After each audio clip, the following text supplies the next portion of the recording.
Kaya daga MMM.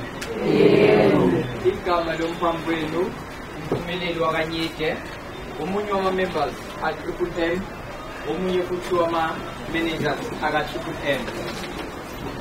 Ucela ubheke umakhelwane ukuthi together we can change the world.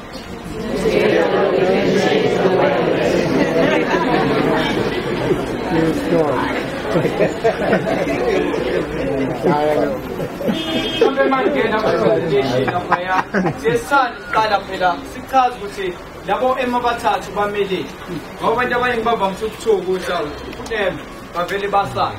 So baqala lapho-ke sibachaze ukuthi kahle kahle labo abathathu bamele. Emokuqala umele uMavrodi. Yini uMavrodi? uMavrodi umsunguli ka-Triple M owazalelwa eRussia. Yena wasilethela u-Triple M. Sizahambisana.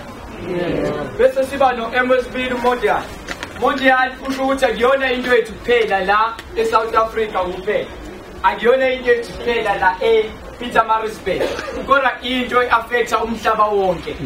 Ngamanye amazwi into ekhona umhlaba wonke. Lo MSB. Bese kuzoba u-MSTASK movement. Lapho la sibheka khona ukuthi kwenzakalani ka-Triple M. Mhlawumbe khona uyazibuza nawe ukuthi ngabe benzani-ke labantu baka-Triple M. Lana kulula, awekho amabhodlela esothamba yowadayisa. Uyibone le ndaba. Awuzotshela ukuthi hamba ufuna abantu abawu-10. Uyibone le ndaba. Ka-Triple M umphakathi wabantu abasizana ngemali bebodwa. Ka-Triple M sisizana ngemali. U-Triple M akuyona ibhenki. U-Triple M akuyona ikhampani. Ayona ikhampani le. Asikho ikhampani. Akusona istokfela. U-Triple M umphakathi wabantu abasizana ngemali. Nginemali yami sibemani ngizothatha ngoyinikeza umfowethu laphaya odinga usizo lwemali. Khona nomthetho engiwuphulayo ngokwenza njalo. Ukuthi mina ngiyithathela imali yami ngasiza nanja uma ngayo. Khona icala engilenzayo. So ngizama ukukhombisa uTriple M ukuthi awukho umthetho ophulayo. Ingakho be-successful emazweni a-more than 100. Sisendawonye. Abantu nje laba basizana ngemali.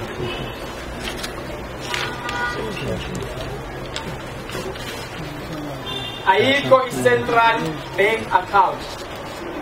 La kuthiwa hambani-ke nithathe imali eniyifake laphaya. Ayikho i-central bank account. Uma kuthiwa thina sisizana ngemali sisodwa, singagebengana ngani? Singagebengani. Uyibone le ndaba. So uTriple M yona system esilawulayo ukuthi yonke le movement esiyenzayo, wonke lama activity esiwenzayo kusizana ngemali kucontroleke. Ukuthi akekho yini ogebenga omunye.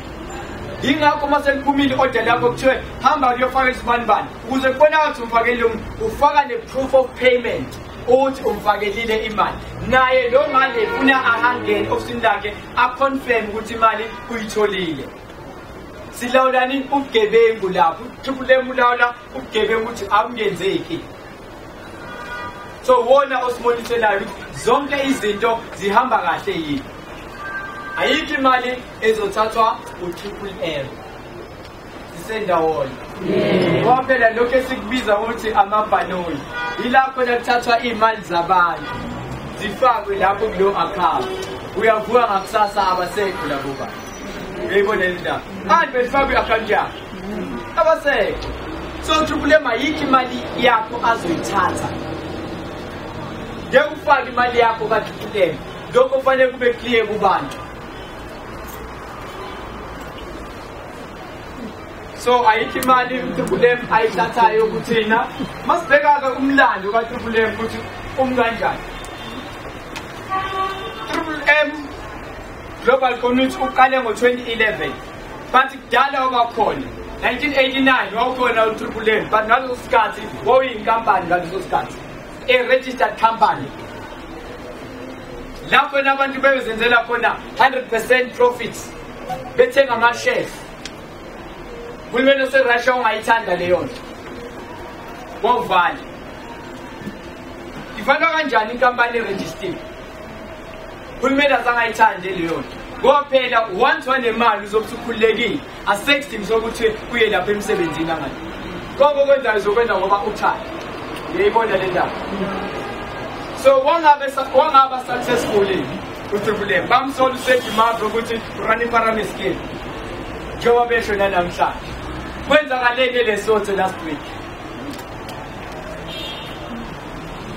Biphume yonke iLesotho. Ngoba iLesotho kuthiwa yizwe lokuqala lapho i-population yakhona izobika Triple M. Thina sikakenzi lutho.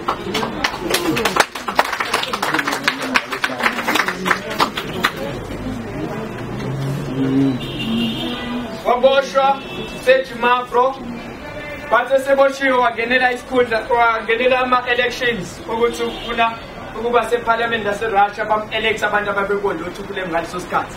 Waphuma ejele wayongena waba yi-deputy e-Russian Parliament. Siba kanjani isigebengu lapha phezulu? Uyayibona le ndaba. So wathi lapho-ke ama-meeting akhona wangawahamba ngoba engekho interested kwipolitiki. Kwangayona into yakhe le ipolitiki. Ngaba sikho namhlanje la ukubonakalisa sikhulu. Uyayibona le ndaba. Ngoba ifuna uTriple M ukuthi ube successful. Waphinda futhi waqhubeka naye idea yakhe. Sisanda wona. Imoto lapha emothi usuyayidumisa kathi ihamba right. Hayi ayisadumi. Wenze njani? Uyayishiya yini ngambe yothengene? Wenze njani? Uyakhala ubheka qala inkinga ukuthi laphi. Bese kukhanda bengalungiswe lapho. Bese imoto yaqhubeka futhi ihamba. Kunjani? So naye wayefuna ube successful uTriple M. Early 2000 ophinda ukuthi oqala lapho imali bisahlala nakhona kuma managers. Nakhona uhulumeni ongayithanda leyo nto avala ama-account ama-managers zonke lezo zinto. Wangaba successful. But ifomula le iqale khona uba successful yila khona kade sekumphakathi. Sekuthiwa kuba ibona abantu abaziphathela bona. Akubi ibona abantu abazibambele bona ama-account wabo. Ingakho ubhuti umkhize la kade ethi asiyazeni i-system. Ngoba wena in charge for iy'mali zakho manje. Wena ufuna uzibhekele iy'mali zakho. Lokho sekumphakathi-ke wabantu awukho umthetho ophulwa uTriple M. Ingakho namanje basibhala emaphepheni longixolela-ke emakhona intatheli isizobhala into ekuyiyona yona. Uyayibona le ndaba. Ingakho bayabhala kodwa bayahluleka ukuthola ukuthi uTriple M angawuvala kanjani. uTriple M makuthiwa uyafa ungabulawa yithini? Hayi ngobulawa yithini makuthiwa uTriple M sekuphelile ngapho. Ngoba uphethwe yithini? Umphakathi lo. Yithini esiwuphethe. Sisendawonye. Umlando mhlawumbe kaSejimavro yonke ngasho kube waba ne-degree lapha ye-maths. Yabaziyo abantu abenza abantu abahlakaniphe kakhulu. Kunencwadi futhi azibhala, lencwadi azibhala kunemovie ephumile ngo-2011 echaza ngomlando kaTriple M ukuthi sivelaphi. Wakwaba e-Russian Parliament kwa-electwa as i-deputy yakhona. uTriple M njengoba sishilo sathi akuyona into yala eMaritzburg kuphela, kodwa into ekhona umhlaba wonke. Njengoba sikhuluma usemazweni more than 100 o-operator kuwona uTriple M. La eSouth Africa ufike nini? Ufike ngonyaka odlule ngoFebruary. Akapheli ngisho unyaka. Akapheli ngisho unyaka. But already kunabantu abenza 50,000 a week. Kunabantu abazenzela 100,000 a week. Kuneyinsizi.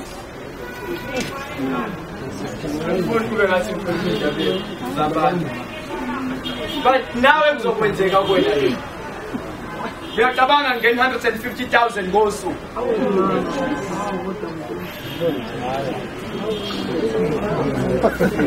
Akapheli nyaka.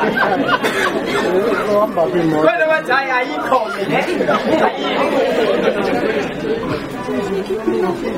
Le ayinandaba uyayikhodwa oyikhodwa iyenzeka. Iyenzeka le. So yini kwenziwa la kaTriple M? Lapho na uzingenela ngothando lwakho, usho ukuthi ngiyawuthanda uTriple M. Ungene ngothando lwakho uthi uyafuna nawe ukunikela kulo mphakathi wakaTriple M. So yonke imali onikela ngayo kaTriple M iyaconvertwa ibe yini iba mamavo.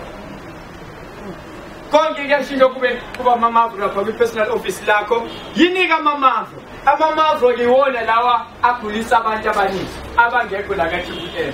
Yiwo lawo gila imanga. Amamavo internet currency ye-system. Yona currency le ye-system.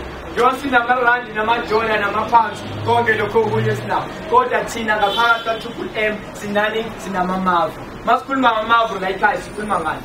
Sikhuluma ngemali. Ane growth ka 30% njalo ngenyanga. Mungane yini?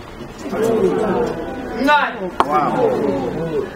uTriple M wawudalwele ukuthi siphume kumaloni.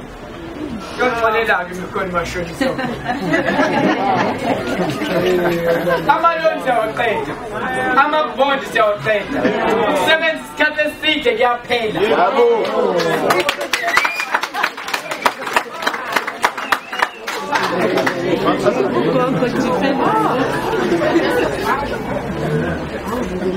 Ngoba lesikhathi sivuke ekuseni ngo-5 emsebenzini siyothenga imali yegazi lethu. So usethi mama wathi indaba kunabantu afanele bagqilazeke kangaka, kube khona abantu abahleli kodwa banayo yonke imali. Funa sikwenze ngoba sithanda siyemsebenzi ngoba ngithanda nje ukuba udokotela. Ngoba ngithanda ukuba uthisha. Uyayibona le ndaba. Ngikwenze ngoba ukuthanda mina. Hayi ngoba ngiphoqelekile. Sisanda wona. Njalo ke ngolesibili nangolesine akhona amamema. Aye kwenzakalani ngolesibili nangolesine? Angizwa.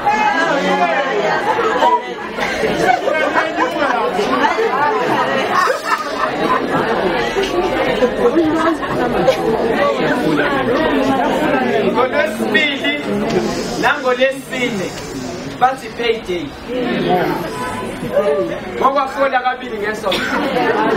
Ngoba kufola ka8 ngenyanga. So ila ukwazi khona ungena kwi-office lakho ucheck imali yakho ukuthi sikhule kangakanani. Ucheck lamamavu ukuthi asekhule kangakanani. Ufika ulale ngomsombuluko. Kade uthwena ngama-Bitcoin. Ungangena ngama-Bitcoin. Kale ufundiswe ngama-Bitcoin ukuthi yini ama-Bitcoin.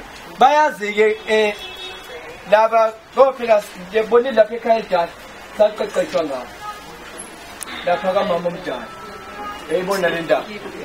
So uyakwazi ukungena nangawo ube nama-account khona wathenge ube nawo ama-Bitcoin bese uprovide usizo ngani ngawo ama-Bitcoin.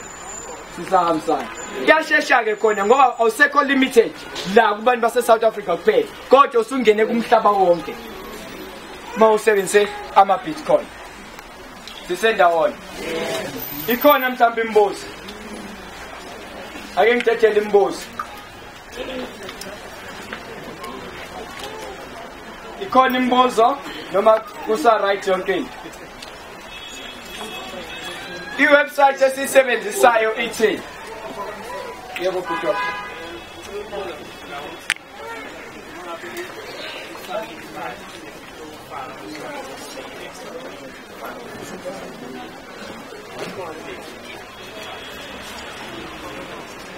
Kodwa ungasiphendulela lapho uthi uma ufakile imali uphinde futhi ufake ubonisa hayibo imnandi lento uphinde futhi ufake imnandi lento uphinde futhi ufake futhi ubhuti ingane iyakhula yini iyakwazi ukukhula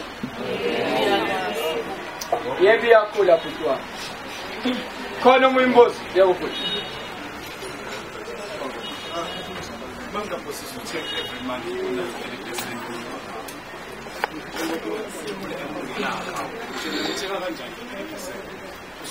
So thina sona.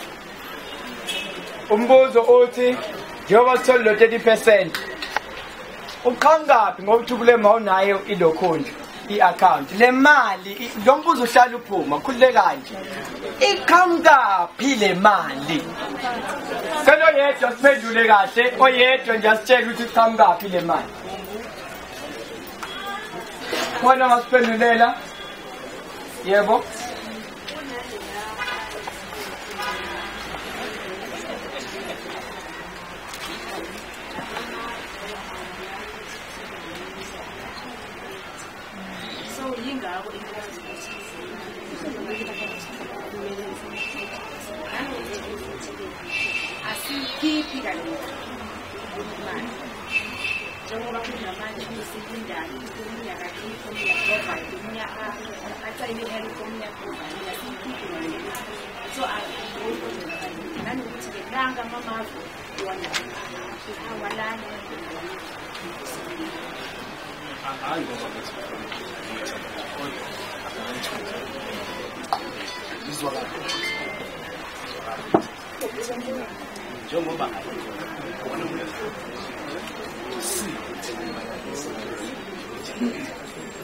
So uyabona ukuthi imali kunezinye ikampanisi thina sizwa ukuthi imali 30% ngoba bani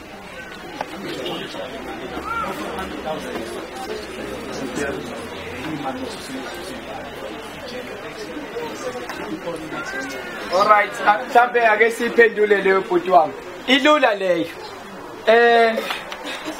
siyabaza umashonisa ngathi imbuzo iqhamngaphi imali akekho clear ulibuza ukuthi le mali engayiqhamngaphi seyibhenki alinayo imali angani iqhamngaphi le mali sisebhenki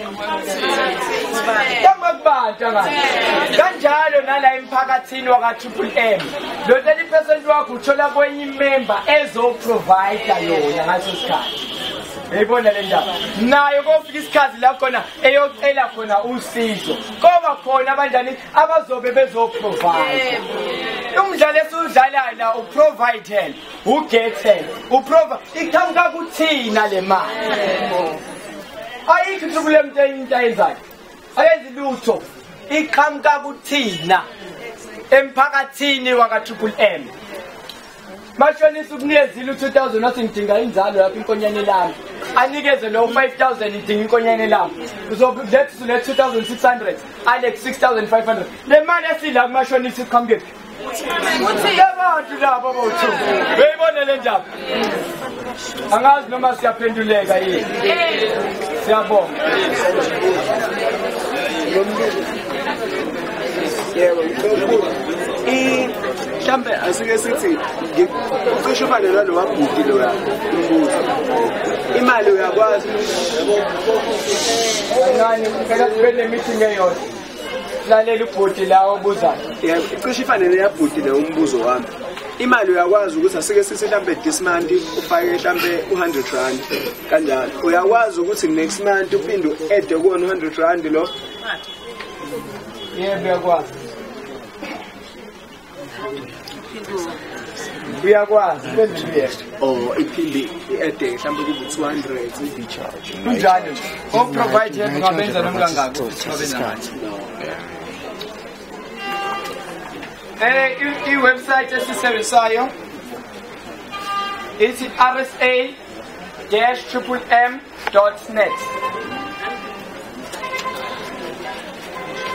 RSA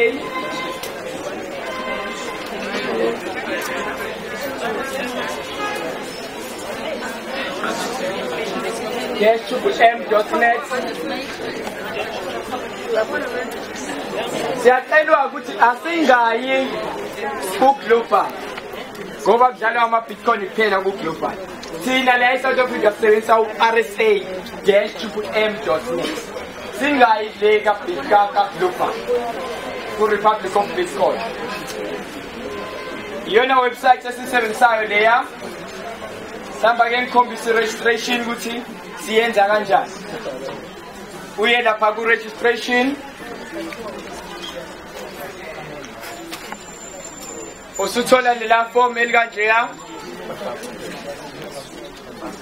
lapha phezulu igama lomuntu ongenayo igama lakhe bese kuzoba i-email faka email yakhe sokubalekile ukuthi ayibe khona email address bese kuzoba i-phone number yakhe akafake i-phone number yakhe bese kuba i-password azongena ngayo ka-MMM bese yayiconfirma leya password bese lapha ku-invite sekuyi-email address yakho phela wena omu-invitile sufaka email address yakho beyibona le ndaba wena futhi ofanele umgadi ngayo i-registration umenze abone naye kwenziwa kanjani ukuze naye maseyazi system asize naye abanye abantu bese kuzoba-guidance email ungayifaka guidance email guidance phone number ungayifaka futhi nayo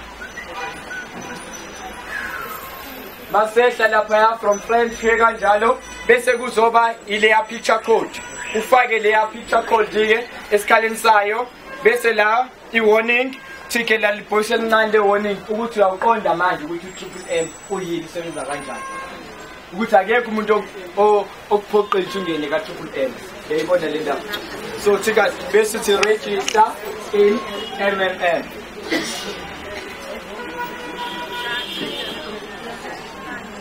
lokhu engizokuvula-ke sike sixwayiswe kwethiwe ukhona nonoshukela no-BP ngoba leya nto esoyivula izokwenza imali kodwa akekho la so lapha kwi-calculate of happiness sisi wami malini ongathanda ukuqala ngayo 500 payment sakhe u-500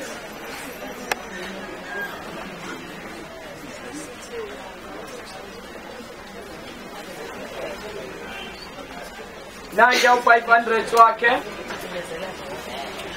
ngenyanga yokuqala unamali 650 ngenyanga yesibili kube u-845 ngenyanga yesithathu 1100 khona umuntu ongakupha leya mali ngenyanga yesithupha 2400 khumbula waprovide kanye wasiza kanye ngaleya 1000 tax on stock phela lesi akufakwa njalo yabona ngonyaka 11700 incane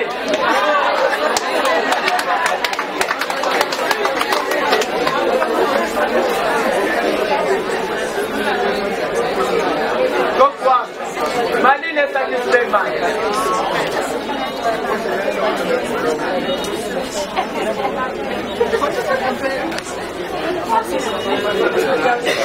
khona omunye ofisa simfakele naye esakisile manje 2000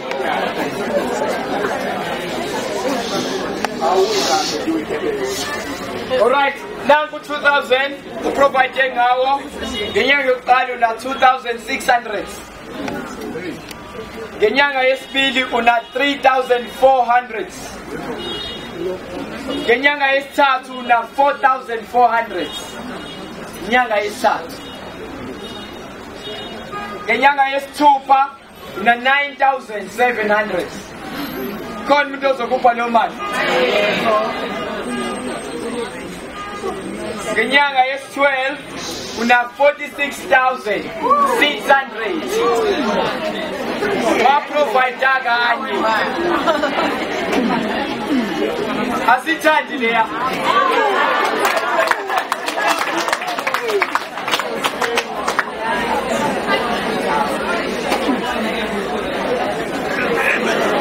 khona omunye futhi ofisa simfakele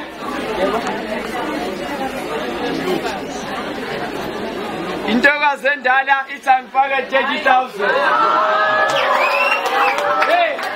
ihlale lithi ikhona insizwa nentombi angisazi intombi endala ithi asifake 30,000 beyibona le ndaba ngenyanga yokuqala una 39,000 mawuthanda lapha wathi malini 9,000 njalo ngenyanga ngenyanga yesibili una 50,700 ngenyanga yesithathu una 66,000 komba uqale ngamalini sekumalini manje ayiphindekile kabili nangaphezulu ngenyanga yesithupha 145,000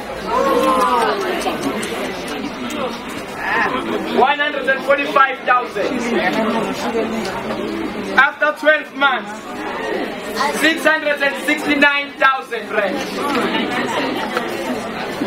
699,000 rand. Ingani